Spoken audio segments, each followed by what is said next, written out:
Okay, so welcome everyone to the next IITE seminar. And today it is my great pleasure to welcome Meike Wittmann, who's from Bielefeld University. And we're going to be hearing about plant chemodiversity and I guess where that diversity arises from. So without further ado, Meike, please, the floor is yours. Thank you.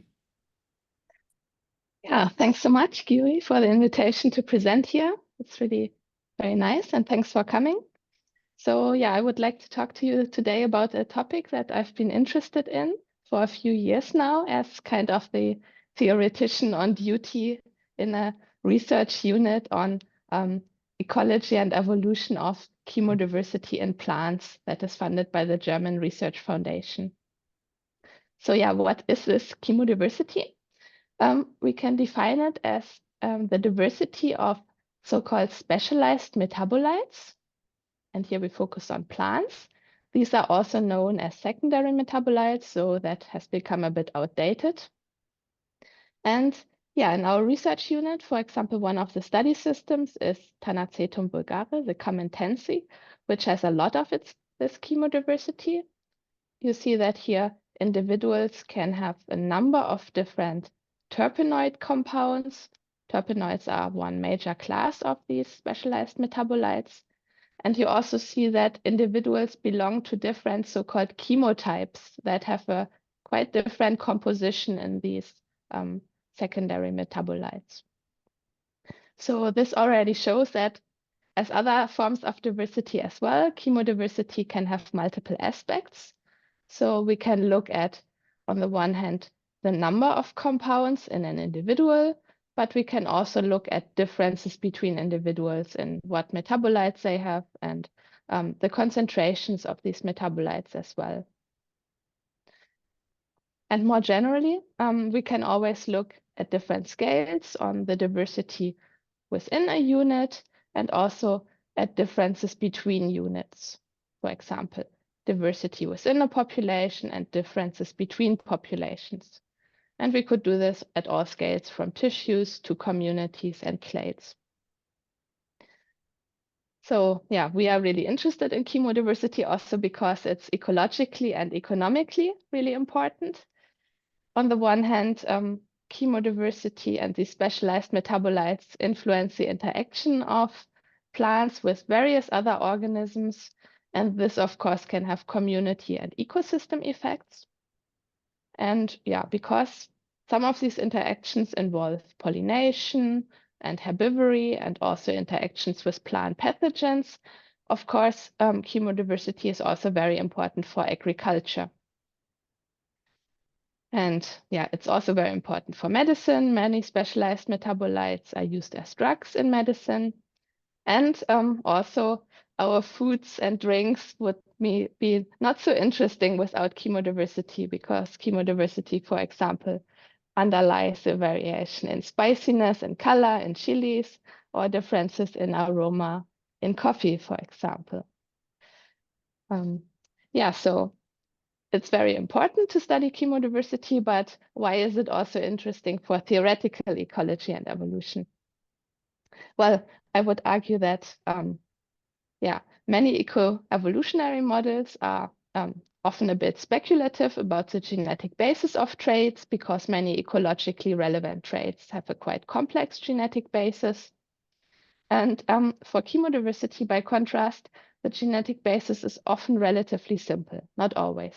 But for example, Thomas Bataillon and colleagues found that for the common thyme, Thymus vulgaris, the variation between phenolic and non-phenolic ecotypes was mostly due to variation at 3 loci. So this then allows in principle for us to understand these links between genotype, phenotype, and if they are quantified, also the fitness and ecological effects. So I think this clarity about this genotype to phenotype to fitness path, that is at least possible in principle. It's a really good condition for developing interesting models. So as you know, and you have contributed to a lot of them yourselves, I'm sure there's many sophisticated models for other types of diversity, like genetic diversity and species diversity. And we have also null models for them. So there's really, for these other types of diversity, modeling is a really important part of the scientific endeavor. So when we started this project, we were wondering, so is this also the case for chemodiversity? Are there good models there? And if so, of what kind? So as part of our project, we performed a literature review and synthesis that was recently published. And this is together with Franz Thon, who's a PhD student in my group and in this project, and Caroline Müller, who is a PI and the head of this research unit on chemodiversity. So we set out to review the existing models on plant chemodiversity. And we read lots of papers and we classified models depending on whether they are just verbal, so they are just expressed in words, or they are quantitative, so they are a mathematical model or computer simulation. And we also checked whether there's some empirical data supporting the model or hypothesis. And of course, there's combinations of all three of them. And we also broadly classified these models into models that explain chemodiversity between units, so between individuals or between populations, and those that explain chemodiversity within a unit. But we also had some co-evolutionary models that kind of combined aspects of these two. So this classification is only quite rough, but can be sometimes helpful. So when you look at these colors, so red and blue are some models that do have some quantitative model. We see that actually, yes, quantitative models for chemodiversity exist, but they are still relatively rare, I would say. So in each case, we only found like 1 or 2 papers. And of course, I don't have time today to go through all of these hypotheses, but I want to highlight first 2 of them, one that's on the simpler side and one more complex one. So one of the simplest and also oldest models for chemodiversity is the so-called resource availability hypothesis. Here, the idea is that if resources are scarce, biomass is very valuable for the plant, so it should defend itself very well against herbivores. But if resources are abundant, then biomass is kind of cheap, and plants maybe don't have to bother so much defending themselves against herbivores.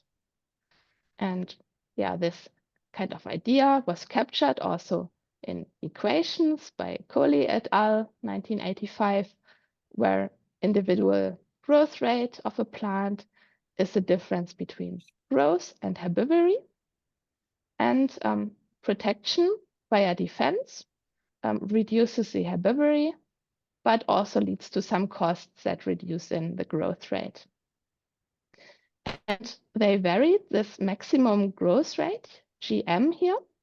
And if you do that and plot then the realized growth rate of an individual, then you can see that if the maximum growth rate is low, then it's optimal to defend really well against herbivores.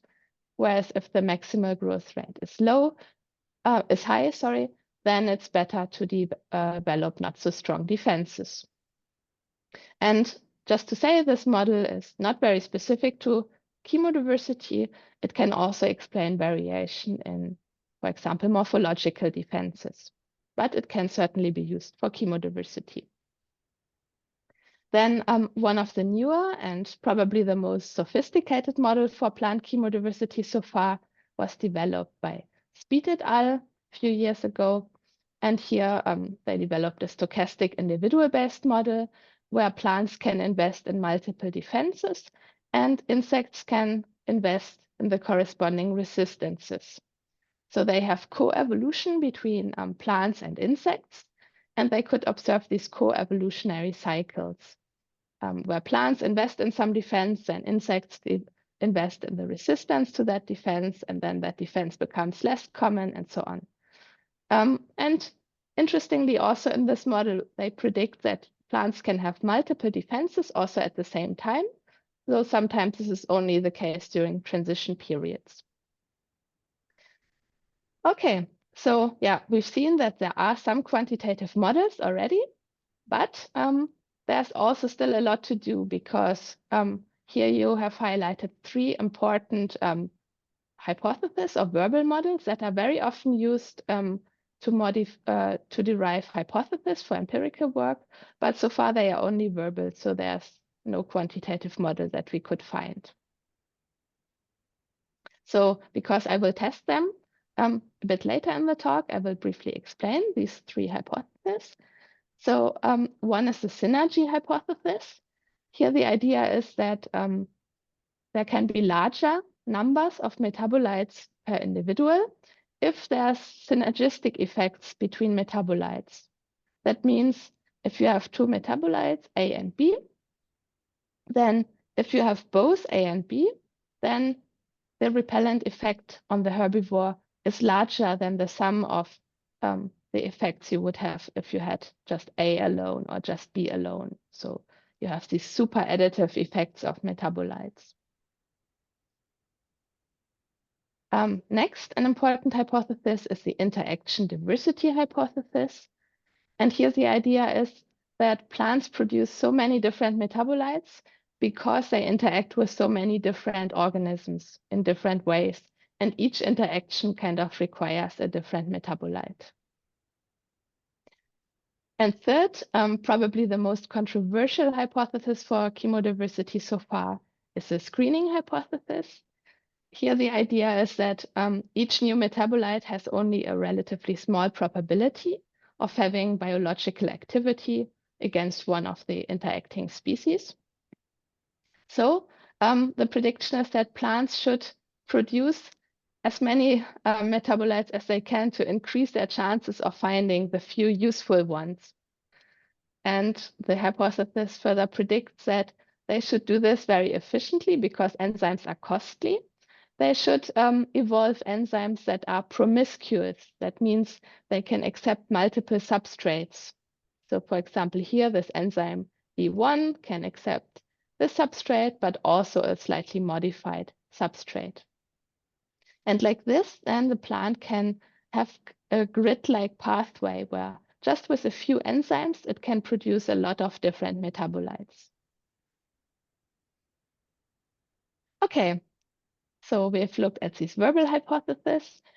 Furthermore, there are population genetic models like neutral models and mutation selection balance that can in principle also be applied to chemodiversity if there's a genetic basis, but we could not find any papers that have explicitly applied such population genetic models to chemodiversity. Okay, so basically our idea was then to build a modeling approach to start filling some of these gaps that we found in the literature review. So in the rest of the talk, I would like to tell you a bit about a relatively simple population genetic modeling approach where we did this. And this is joint work with Andrea Bräutigam, who is also a colleague in this research unit. So preliminary results from the research group on Tanacetum, the tansy plant, suggested that presence-absence polymorphisms at multiple loci play quite an important role for chemodiversity. That means presence-absence means either you have the metabolite or you don't. So we decided to build a population genetic model, chemodiversity, via such presence-absence polymorphisms. And our model is stochastic and individual-based, but we also have some analytic approximations. And using this model, we wanted to test these 3 hypotheses that I just explained that have been only verbal so far. However, for the screening hypothesis, we can only test it to a limited extent, I have to say. And then we also wanted to test 2 other hypotheses that are more derived from population genetic theory. So I'll also explain those 2 briefly now. So there's first the dominance reversal hypothesis. So in case you are a bit rusty on population genetics, Genetic dominance basically means the phenotype or fitness of heterozygotes relative to homozygotes. So for example, here you have a case where you have one locus with two alleles. 0 is the presence allele and 0 is the absence allele and 1 is the presence allele. And here these are homozygotes, 0, 0 and 1, 1. And these are heterozygotes, 1, 0. So dominance quantifies how close, for example, one fitness component, viability, is relative to the viability of these two homozygotes. In this case, the viability of heterozygotes is closer to the viability of the 1-1 genotype. So one would say in this case that the 1 allele is dominant for viability. Now, the idea of this dominance reversal hypothesis is that if there's antagonistic selection between contexts, so for example, if one allele is good for viability, but the other allele is good for fecundity, then polymorphism is particularly stable if in each context the respective beneficial allele is dominant. That's the case here, for example. For viability, the 1 allele is good and it's also dominant. And for fecundity, the 0 allele is better and it's also dominant there. So the heterozygote is closer to the fecundity of the 0, 0 genotype here. And this is called beneficial reversal of dominance. Okay, that's the one. And the other additional hypothesis is the fluctuating selection hypothesis. Here the idea is that many herbivores fluctuate in abundance over time, and this can lead to fluctuating selection on defense traits. So it's expected based on theory that fluctuating selection can, under some conditions, maintain genetic and phenotypic variation. Okay, now we have our 5 hypotheses that we want to test. Now let's look at the actual model. So first, the ecological part. Here we assume that we have a constant plant population size. Here we have as default value 500. Of course, you can put different values, but these are the values I used in the results I'll show in a bit. We also assume discrete non-overlapping generations, so annual plants, but we also had a modified version with overlapping generations. And we assume that there are different phases, so each consisting of a number of generations. So this could be seasons, for example, or years. And we assume that there can be multiple herbivores, and herbivore I is present in each phase with a probability pi. And this is independent across herbivores. Next, for the genetic part, we assumed that there are L loci. Here we worked with 10. And at each locus, we have 2 alleles. The 1 allele codes for the presence of a metabolite, and 0 codes for the absence of a metabolite. And then we calculated, based on this multi-locus genotype, the anti-herbivore activity. And we assumed that this is additive across loci. And for each locus where the individual is homozygous for the presence allele, we add 1. And for each heterozygous locus, we add dA, which is the dominance coefficient for activity. And in the same way, we also calculated a kind of expense score, so how costly these defenses are. Here we also added 1 for the homozygous locus, and we add DC for the heterozygous loci, which is another dominance coefficient. So we have 2 dominance parameters, dominance for activity and dominance for costs. Then the next step is to link this to fitness. So for this, we first link this activity score to protection from the herbivore, which is basically the amount of biomass left over after herbivores had the opportunity to consume something.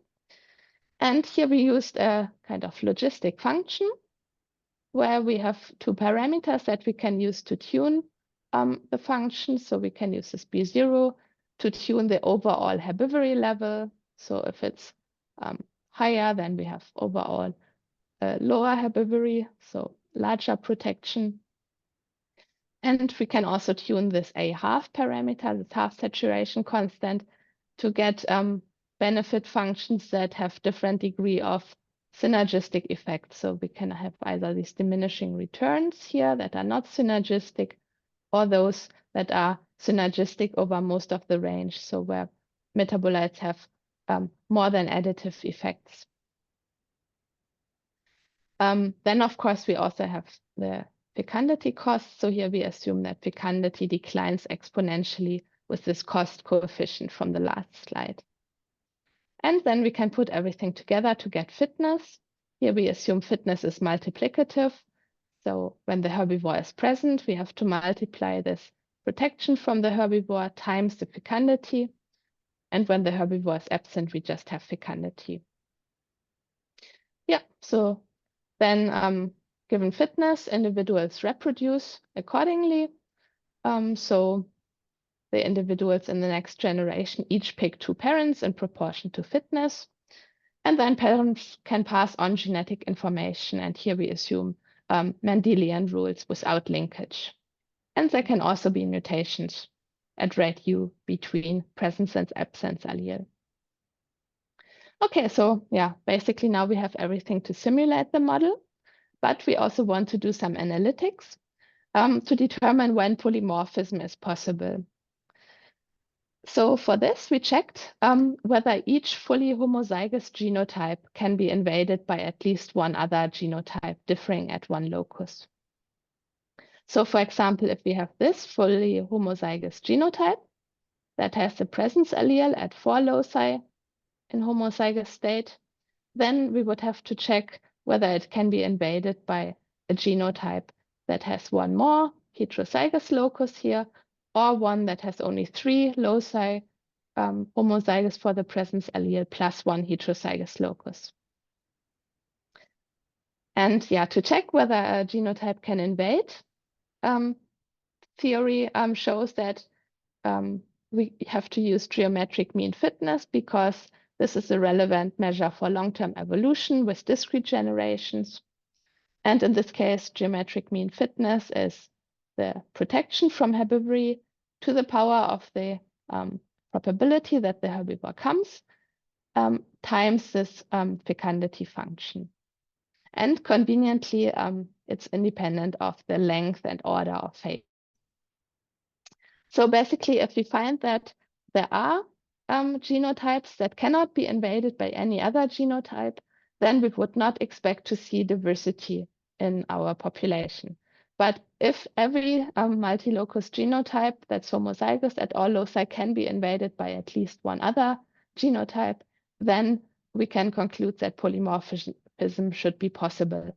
But then to really see what patterns of chemodiversity we get, we still need to run simulations. Okay, so yeah, now we have everything together. Now let's look at actually how our model does to test each of the 5 hypotheses. So we start with this dominance reversal hypothesis. Here we assume the simplest case with a single herbivore and constant herbivory, so it's always present. And we looked at a range of dominance coefficients for activity and a range of dominance coefficients for costs, and looked at all these combinations. And when you see here black, that means for this parameter combination, the analytic approach predicts that polymorphism is possible. So there should be some chemodiversity in the sample. And as you can see, so this is here the percentage where polymorphism is possible. And you see that this region where polymorphism is possible is kind of a triangle. And basically polymorphism is possible roughly, not exactly, when dominance coefficient for activity is larger than the dominance coefficient for costs. So dominance seems to be really important, but not exactly in the way predicted by the dominance reversal hypothesis. Because the dominance reversal hypothesis would predict that polymorphism is possible when dominance for activity is larger than 0.5 and dominance for cost is smaller than 0.5. So that would be this red region here. And we see that, yeah, this is neither sufficient nor necessary for polymorphism here. Okay, so yeah, let's look at the corresponding simulations. Here, the simulation results are qualitatively consistent with the analytical results. In this triangle here, we observe larger average number of differences between individuals. And we also have larger average number of metabolites per individual and average number of metabolites in the population. Okay, then let's move on to the fluctuating selection hypothesis. To test this, we looked at 3 scenarios. The first was the fluctuating herbivory scenario. Here we looked at a case where a herbivore is present with probability 0.2, and the plant had a low probability to escape the herbivore when present. And we compared it to 2 constant herbivory cases to check basically the effect of fluctuation. One was constant high herbivory, which was the same to the fluctuating herbivory, but the herbivore was present all the time. And the other one was constant low herbivory, where the herbivore was present also all the time, but the probability to escape it was a bit higher, so that the overall herbivory pressure was a bit more similar to this fluctuating herbivory case. And let's look at the results. So here you have again in the top row the scope for polymorphism predicted from the analytics. And here you have average number of differences between individuals. And here the first column is the fluctuating herbivory scenario, middle one is constant high herbivory, and the right one is constant low herbivory. And yeah, what you see is that you don't see too much. So the results are relatively similar across the 3 scenarios. And in particular, also there's no major differences here between fluctuating herbivory and constant low herbivory. So fluctuations in the scenario don't seem to be super powerful at increasing maintenance of polymorphism, though you might see sometimes small effects. Here you also have the total number of metabolites in the population and per individual. And as expected, the constant high herbivory scenario had the highest total number of metabolites in the population and per individual. Okay, so yeah, these were the 2 population genetic hypotheses. Now let's look at these 3 verbal hypotheses that we wanted to test. The first is the synergy hypothesis. And yeah, to test this, again, we looked at different benefit functions that differed from being diminishing returns to more and more synergistic. And as expected, from the synergy hypothesis, total number of metabolites in the population and also average number per individual went up as the benefit function became more synergistic. But interestingly, the average number of differences between individuals went down with increasing synergy. Okay, next up is the interaction diversity hypothesis. So that plants produce so many different metabolites because they have so many different interactions. Here, to test this, we generalized the model a little bit to allow for different distributions of effects against different herbivores. And we also allowed for attractive effects on herbivores in addition to repellent effects. And yeah, here you see the results. So we looked at 1, 2, or 5 herbivores, and again looked at these 3 measures of chemodiversity. And roughly as expected, total number of metabolites in the population went up with increasing herbivores, although this was very weak, and in some cases even this trend was non-existent. But per individual, average number of metabolites went up, as expected from the interaction diversity hypothesis. And also the average number of differences between individuals went up with number of herbivores, which is kind of interesting. Okay, so yeah, almost done. Finally, the last hypothesis we tested, at least to some extent, was the screening hypothesis. But remember, this was really based on the idea of metabolic pathways. But in our model, it's very simple. We don't have metabolic pathways. So we could only test like one more marginal prediction of this hypothesis. So that is that if plant populations have more metabolites, they should be better able to cope with the invasion of a new herbivore that has then kind of is randomly affected by the existing metabolites or not. And yeah, we tested this. We introduced a new herbivore and drew again independently effect sizes for this herbivore. And we found that yes, the average fitness after invasion of a new herbivore increased with the different chemodiversity measures. So more chemodiverse populations seem to do a bit better in the face of invasion of a new herbivore. Okay, yeah, so to sum up, basically these tests of the different hypotheses, we observed that genetic dominance was super important for genetic polymorphism and chemodiversity.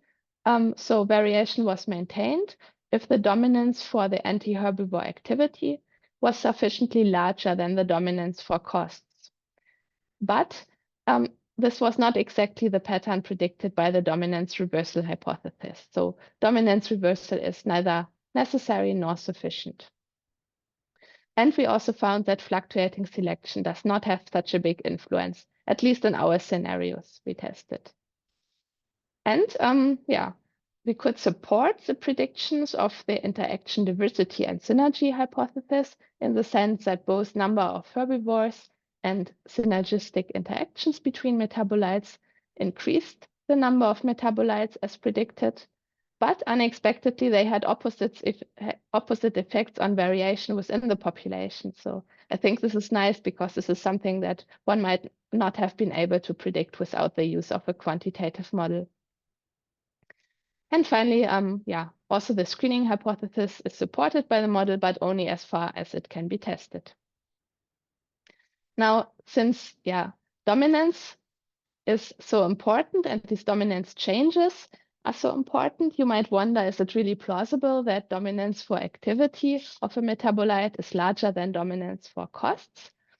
And yeah, I would argue that yes, it's actually quite plausible. In fact, yeah, we might expect that the dominance for costs is usually around 0.5 if half of the enzyme copies are made. But the dominance for activity is or should be often larger than 0.5 because of non-linearity in metabolic pathways. For example, in a manuscript that we currently have in preparation, we found that if you have a very simple, just a one-step enzyme kinetic reaction, if you have heterozygotes that are exactly intermediate with respect to enzyme concentration, you often get that heterozygotes are quite close to the fitter homozygote with respect to product production. And yeah, this is also, there are some classical results on this, so we have to explore more, but it seems that this could actually be plausible. And yeah, I've already mentioned it. We were not really able to test the screening hypothesis and probably other hypotheses because our model so far does not have metabolic pathways, which are super important for chemodiversity. So we really need to develop more models that take into account that these defense metabolites don't evolve independently, but as part of larger metabolic pathways. And this is exactly what Franz Thon, a PhD student in my group and in the Chemodiversity research unit, is doing. So he's developing this individual-based simulation model that basically goes from the genotype to the chemistry to the chemotype and also incorporates then the protective effects and basically so that we can track the evolution of these populations and their chemodiversity in more detail. So yeah, that brings me to the end.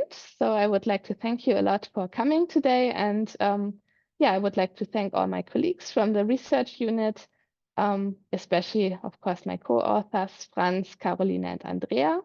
And yeah, the German Research Foundation for funding our research. And yeah, I hope that maybe some of you are maybe also getting a bit interested in chemodiversity, because so far there's not so many models. So we could use a bit more help in modeling chemodiversity. So thanks a lot. Thank you, Meike.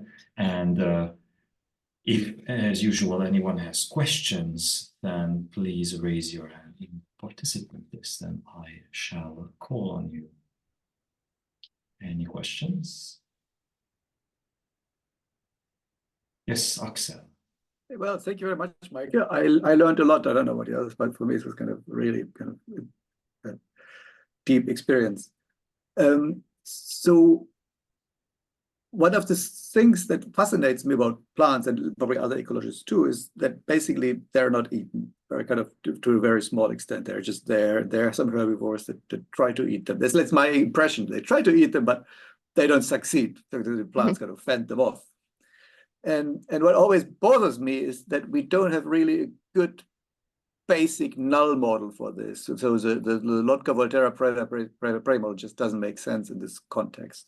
And I was wondering if you could boil down your kind of evolutionary model to a simple ecological interaction model, which captures this kind of simple observation. Yeah, thanks a lot. Yes, so of course the predator-prey models usually assume that then the whole prey individual is killed, right, when a predator comes. Although, yeah, not sure if this is really necessary for plants.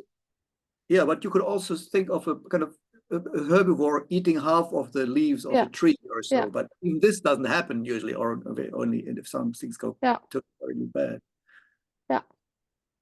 Yeah, so that's why we had this proportion of protection. So this is kind of the proportion of biomass consumed, which can be relatively small as well. And yeah, you are right. We didn't link it properly to ecological dynamics, since we assume the plant population size is constant in our model.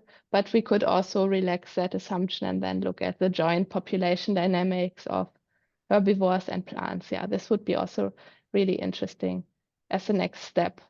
Of course, yeah. Okay, so you're saying from your review that such a model really doesn't exist? So there are some models that have plant herbivore population dynamics as well. Definitely. They are not very specific to chemodiversity though, right? They don't look at like multiple metabolites in the population, etc., and pathways. So, but there are some models with plant defense that have also population dynamics of plants and herbivores. Yeah. Okay, thank you. Thank you. Yeah, any other questions? Let's follow up. Are these models described in your review? Yes. Yeah. Okay, I have to read that. Great, thank you. Chris. Yeah, thank you for the talk. It's really interesting stuff. I was wondering a little bit just what the scope of data that there is to eventually be able to relate these models to. Is there kind of known distributions of this diversity across, I guess, either environmental space or phylogenetic space, or is that something that's so far off that theory is really all we have at the moment? No. This has become an emerging topic, I think, over the last years, and there's, I think, more empirical data than models so far, definitely. There's not a whole lot of models, but yeah, especially also for the genetic details, there's still a lot to do as well. So I said, okay, in principle, there should be a simple genetic basis in many cases, but still we don't know it in a lot of cases. So this paper by Bataillon et al. That I cited was one of the nicest examples where we really know already pretty well what's going on. And now in our research unit, the colleagues are also collecting similar data where we can really link then the genotype and whole genome sequencing results to the chemical profiles and then also to the fitness effects. So more and more is coming. So this is quite an active area right now, I think. Any other questions?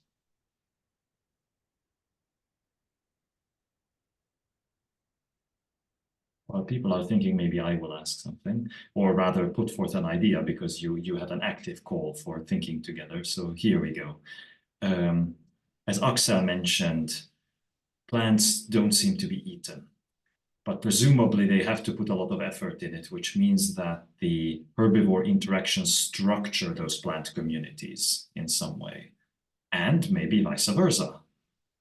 Now, if that is the case, then is it possible to start thinking in terms of some sort of trait space models, where we're exploring some maybe initially low and eventually one can pack on multiple dimensions, where each dimension would be some aspect of chemodiversity, some production of something, and well, organisms occupy a certain place in this space, which expresses their adaptation.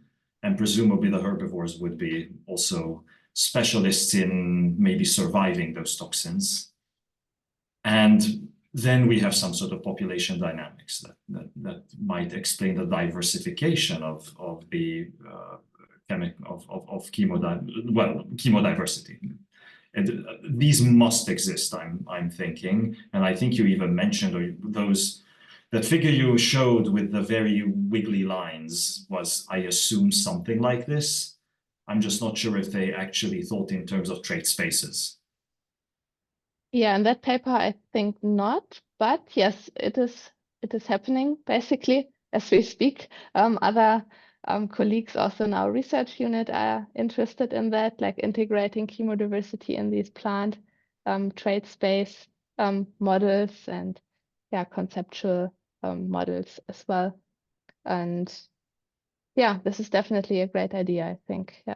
But that's great. So how can you say something about how you're trying to approach this? So I'm not actively working on that, but I know that some colleagues in the research unit, Robert Juncker is one of them. He's working on that right now. So there will be more to come. But I cannot say too much more about it at this point. Okay, thanks. Axel. Yeah, so maybe related for predator-prey systems, the prey animals, there is strong evidence or kind of data even showing this, that there's a correlation between the number of prey species and the number of predator species. Very strong. And I was wondering if there's maybe some similar correlation between the number of different specialized metabolites and the number of herbivore species, or not, or has somebody looked at this or not? I don't know. Yes, so also again, colleagues in the research unit are looking at that. I don't want to say anything wrong about their results. So they did common garden experiments where they also varied then kind of patches, and they planted individuals with different number of metabolites and different diversity basically, and also had patches that were either mixed between different chemotypes or only one chemotype, and then they observed basically what species came to visit these plants and kind of how many individuals. And for example, I remember that in one common garden study, they found that for some chemotypes, for example, they had they experienced less herbivory when they were planted next to others that had different chemotypes. So in this case, more chemodiversity led to lower herbivory overall. Whereas for other chemotypes, it was the other way around. So definitely it can have an effect, but as far as I know, at least, it's not always in one direction, definitely. Okay, thank you. Thanks. Any other questions?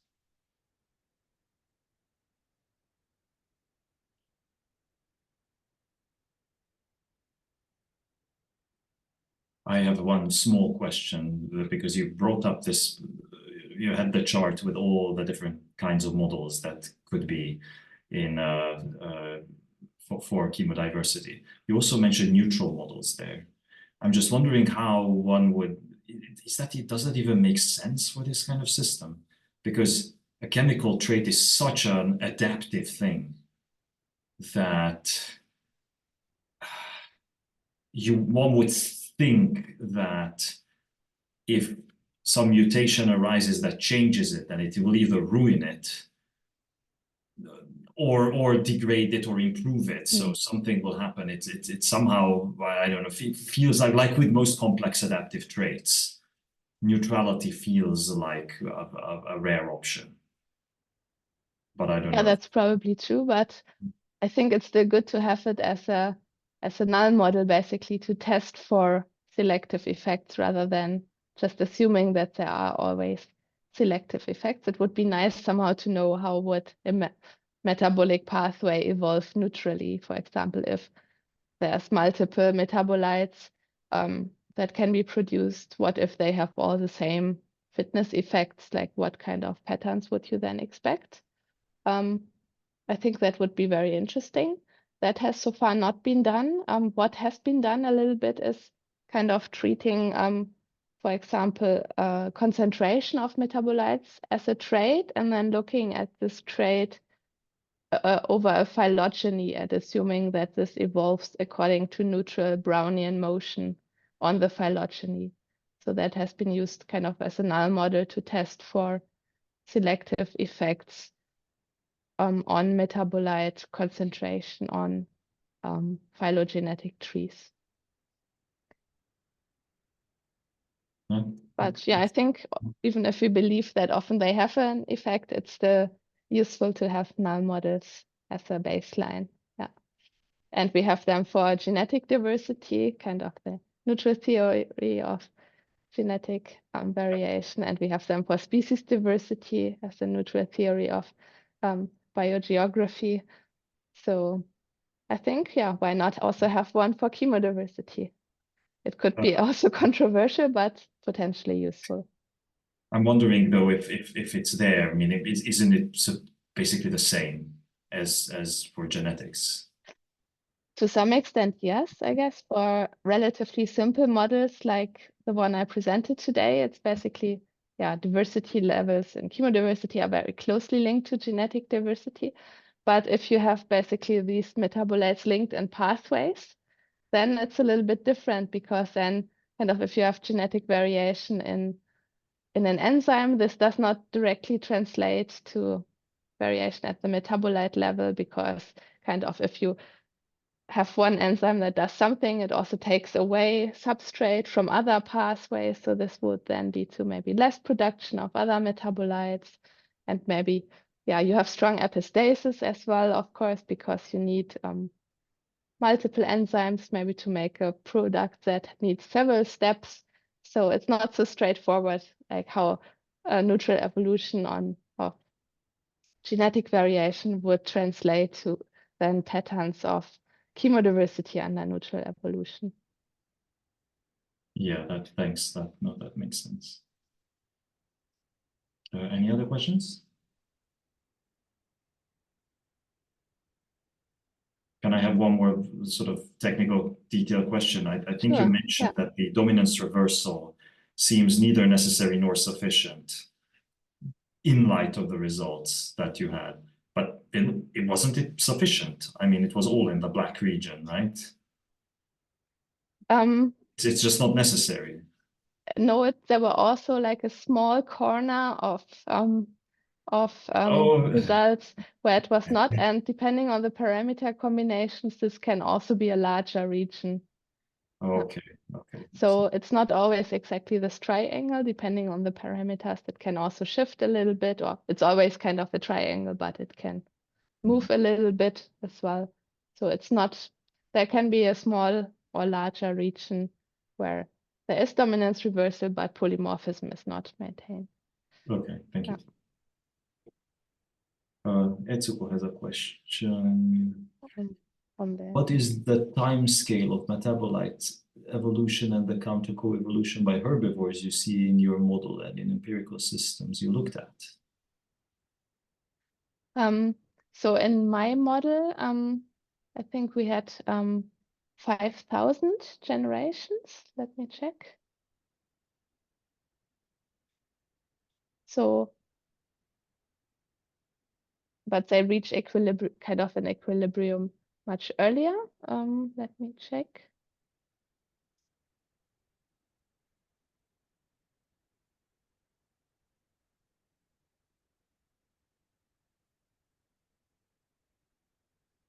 Yes, we modeled evolution over 5,000 generations and then took mostly averages over the last bit to get the chemodiversity measures.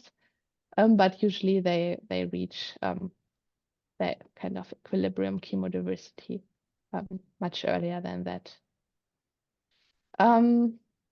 Yes, but yeah, it's not an easy question, definitely, on what time scale it evolves. But yeah, given that there's quite strong selection sometimes, I expect that it can also evolve rather rapidly in some cases. For example, yeah, in invasive species also, or in species that suddenly have to face a new invasive herbivore, probably the frequencies of different chemotypes, so plants with different chemical profiles can quite rapidly increase over even tens of generations.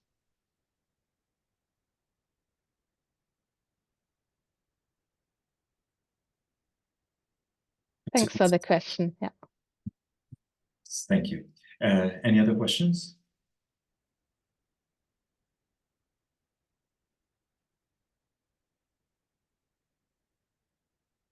If not, then thank you again for coming and giving the talk. It was very interesting. Yeah. Thank you everybody else for coming as well. And we'll be in touch with the next seminar that I might, is that you, Geza? Are you giving the next seminar? Yeah. Yes. So next time it's actually going to be Geza, I think in 2 weeks or so, giving the seminar. So we'll be in touch with that. We'll be there. And until then, have a great rest of your day and see you next time. Bye.